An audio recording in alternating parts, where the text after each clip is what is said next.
Hello boys and girls, this is JC. How are you? Long time no see, and once again I'm back with another yo-yo review. And today, once again, I have 4 more quote-unquote budget-friendly Yoyofactory yo-yos. And I say quote-unquote because for some of these the retail price was not really budget-friendly, but one thing about Yoyofactory is that they don't really hold their retail price that well usually. So if a yo-yo retails for like 120, 140, oftentimes you can find it on the secondary market for like somewhere between 50% to 70% of that. And for that price is oftentimes a very good deal. So I'm going to talk about these 4 in, I think, the order of price, right? So out of these, the most budget-friendly at retail is the Bimetal. Now you can see the name is called Bimetal. It's just a basic bimetal yo-yo and with nothing special.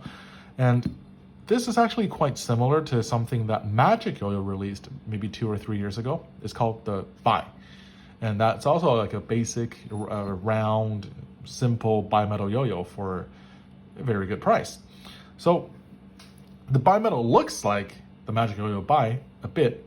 And it also, I think it has a very similar target market or similar position in terms of what they want the yo-yo to do. The yo-yo should be probably your first bimetal yo-yo. So it's cheap, it's not overly exaggerated in terms of specs. It's just something that's solid and reliable. And this is what it seems.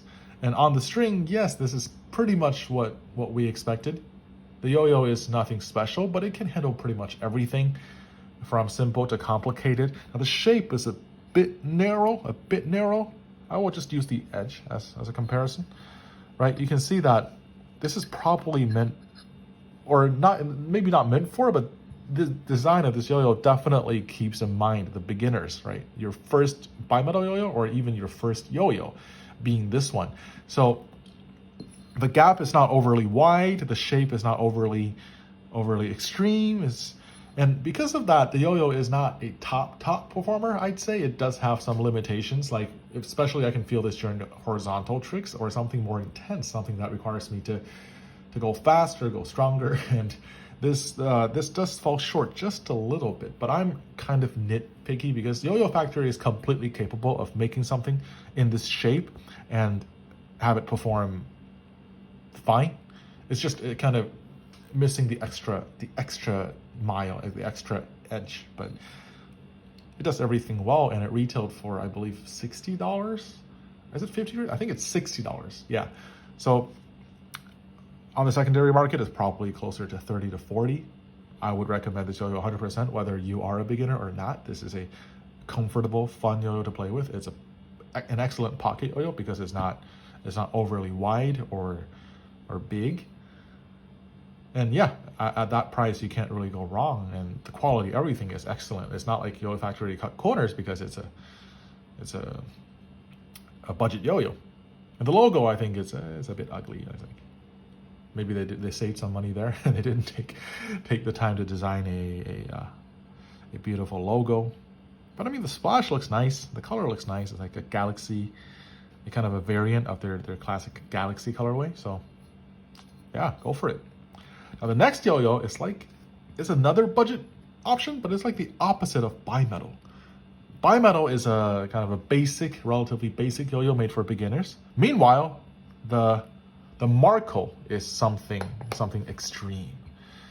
Just look at the shape, man. It's supposed to be inspired by Horizon, and it's the signature model of, I think, Polo. Yeah. Well, first of all, this yo-yo looks weird and uncomfortable and a little bit ugly, I'll be honest. But it's such a good performer, sitting at the same price as the Bimetal at $60. And this yo-yo is competition for all the way, man. I think this yo-yo is a few years old, maybe 4 or 5 years ago was the release, but by today's standard, it hits pretty much every checkbox, and it does everything that you would need it to do. It's a little bit wide. It's a little bit wide. Once again, using the edge, right? It's supposed to be a wide yo-yo, so it might not be super comfortable for some of the tech tricks, but everything else, I think this yo-yo doesn't have. I feel like there's no there's no downside to the yo-yo when it comes to using it for a mainstream competition style. Now this yo-yo is known for coming with a vibe. Like every Marco comes with a vibe. I've tried maybe 7 or 8 of these now, and I believe it has to do with how wide it is and how the ring is kind of positioned. I believe the way they put the rings on are it's a bit different than how they usually do it. I'm sure it's a combination of these factors that made it difficult for them to eliminate this quite noticeable vibe. But I believe this also contributed to them placing or positioning this as a budget yo-yo at $60, because I feel like without the vibe, they can easily justify like $80 to $100 for this. So this might be a blessing in disguise. Just so keep in mind, if you're like, if you're bothered by the vibe on a yo-yo, I don't know why you would. I think you, if you're not bothered, then by all means pick it up, because on the secondary market, this is probably similar to the buy at $40, around that, which is a steal for such a high performance yo-yo. And just look at it. It's simple. It's got a nice, neat logo here, and great for finger spins, and it does everything. Yeah, it's quite fast too. Like the buy is just a little bit slower, a little bit more sluggish, but the Marco is fast. It's stable. It's consistent. Yeah, can't say enough about this. Next one, I'll keep this here. Next one is the edge. The edge. I was gonna do bind because it has similarities with the Marco, but I'm gonna follow the price thing, because the Marco was priced at 60, meanwhile the edge was priced at 100. Now, oftentimes this is overlooked now, I believe, because they released so many edges. They released the Edge Beyond, the Edge Infinity, the Edge 3.0. There's a total of 4 bimetal edges and countless monometal versions. So kind of people don't pay as much attention to the OG. But I can tell you that this original edge is every bit as good as any of the new bimetal edges, right? Which may be a bit surprising, but I honestly think this is, even till this day, this edge it keeps up with the modern day, the variations, right? When they went bigger, they're going bigger and wider, but this edge is just perfect. It feels just perfect. I think the width and the diameter is, yeah, I think it's perfect for even the more extreme competition, the competitors. I think the edge is totally fine. It's stable and it's surprisingly fast. If you look at the shape, it looks a bit bulky, and the weight is not light. It's like, I believe 64 grams. I might be wrong. 64. It's not light. It's not heavy, but it's just everything about this yo-yo feels perfect. Right on the string, it flies. I think it flies through tricks. Meanwhile, it's still quite stable, and the weight rings in the middle, kind of in the center part of on the edge of the yo-yo, is really a neat design choice, because it looks so unique, right? I remember when I first saw the edge when it was first released, I was like, wow, this is so cool. It's such a cool design, combined with some of the color combinations they offer. It's just, I think, a really all-rounded yo-yo that nowadays people are neglecting because of the newer, hotter things that are coming out.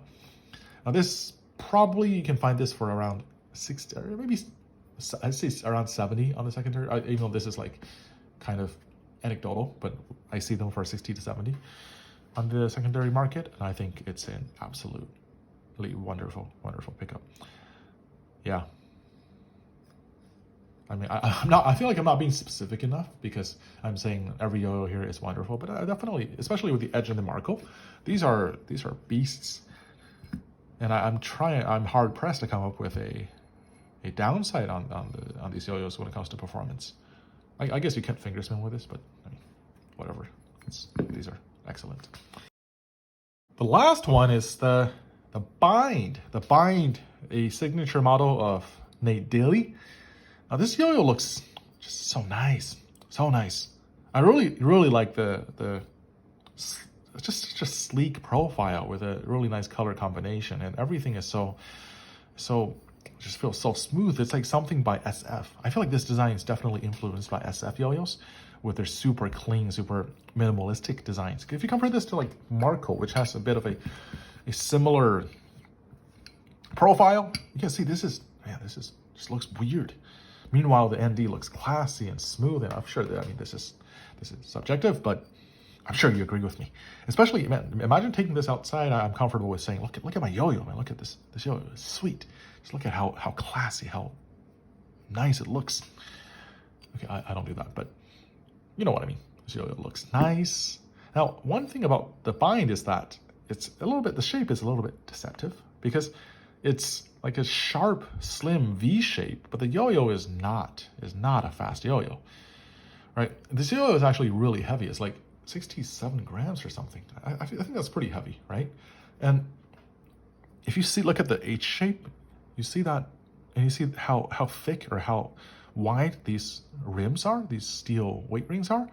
So much of the weight is on the rims here. I feel like probably 60% or even like close to 70% of the weight is probably in these areas, which makes the yo-yo feel really quite sluggish on the string. Like it feels extremely stable with super long spin time. It's definitely the longest of the 4 I'm covering today. But the downside is it's not fast. It's not slow, but it's not fast. And if you're more of a flowy or more of a tech style player, don't be turned off by the shape, because this might be just the perfect yo-yo for you because it's so nice for tech, for flow. And yeah, it's extremely stable, and it's not super wide, but it's wide enough. And I think this is probably my favorite from the 4 yo-yos here, because I usually play a bit slower. So the winner from the last 4, if you remember, was the turntable, and the bind is the champion out of these 4. Maybe I'll do a what's it called, a finals between the 2 yo-yos, but probably not. I have a lot of other yo-yos to cover. So yeah. Oh yeah, the price. This retailed for 120. It can probably be found for around 60 to 70 now, which is a absolute steal for such just a perfect quality. Such a well designed and well made yo-yo. Oh, here, the bind, Marco, Edge, and Bimetal. I think I might have rambled a bit. I miss you guys so much. It's been so long. And by you guys, I mean like the 6 people that watch my video. But yeah, it's nice to be back, and I think next time I'll probably cover more things by Yoyofactory, just because they make so many yo-yos, and it's nice because you can always find the one you like, and because they make so many yo-yos, I feel like it kind of takes away from the collectability of their yo-yos, right? Because it's, aside from a few super iconic ones like, you know, the Edge series, or like maybe like the Bimetal Shutter, most of their yo-yos, people don't really collect them because they make so many. But because of that, their yo-yos, they don't retain their retail price that well, which means you can probably get them for much cheaper than their price tag, which I think is definitely an upside. Yeah, so I want to do more Yoyofactory, hopefully soon, in the next week or so. So thank you for sticking with me. I'll see you.